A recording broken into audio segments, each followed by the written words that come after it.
The distinctive violin-shaped electric Hofner from 1961, which has been missing for half a century and is estimated to be worth £10 million $12.6 million, was ultimately reunited with the Beatles star after a search that lasted for 5 years and was assisted by a team of journalists consisting of a husband and wife relationship.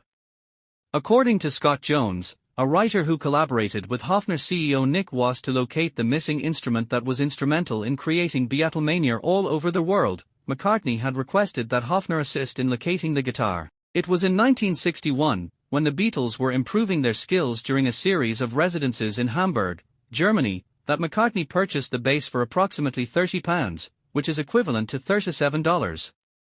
It was utilized on songs such as Love Me Do, Twist and Shout, and She Loves You, and it was performed on the first 2 LPs that the Beatles released. The Beatles were in the process of producing their final album, Let It Be, in 1969, when it was rumored that the album had been stolen. On the other hand, nobody knew for certain when it vanished. When Jones fortuitously joined the hunt for the bass after witnessing McCartney perform at the Glastonbury Festival in 2022, the journey that Wass had begun as a lengthy and winding path to find down the bass gradually gathered up speed. Jones pondered whether or not the bass he was playing was the same instrument that McCartney had played in the early 1960s. At one point, the stage lights appeared to show nothing but the sunburst pattern on his bass. After some time had passed, he conducted a search on the internet, and to his utter surprise, he discovered that the original bass had been lost, and that anyone was looking for it. To disseminate the information to a wider audience, Jones and his wife Naomi, who are both journalists and researchers, reached out to Wass. Within 48 hours of relaunching the Lost Bass project in September, they were besieged with 600 emails that included the little gems that led us to where we are today, according to Jones. This was after they had reached a dead end when following a lead concerning a roadie for The Who. It was the first significant step forward in the search for McCartney that one of those emails came from sound engineer Ian Horn, who had previously worked with McCartney's band Wings. The bass was taken from the back of Horn's truck during a night in the Notting Hill neighbourhood of London in 1972, according to Horn.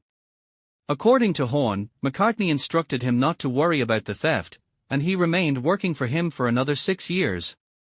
The researchers released the new evidence on their website in October, noting that they had revealed it. Immediately following the publication of that update, they received a more significant advance when they were approached by a person who claimed that their father had stolen the bass. Jones claimed that the individual had no intention of stealing McCartney's guitar and that he became frantic upon realizing what he possessed. It was ultimately sold to Ron Guest, the landlord of the Admiral Blake Bar, for a few pounds and several beers. The thief, who remained anonymous, was ultimately successful in the transaction. It was already known to Guest's family by the time the Joneses began their search for relatives of the deceased. His daughter-in-law made touch with the studio that McCartney works at. The antique bass that had been stored in Kathy Guest's attic for many years appeared to be the one that they were seeking for, according to Kathy Guest. After the guitar was returned to McCartney in December, it took around 2 months for the authenticity of the instrument to be determined.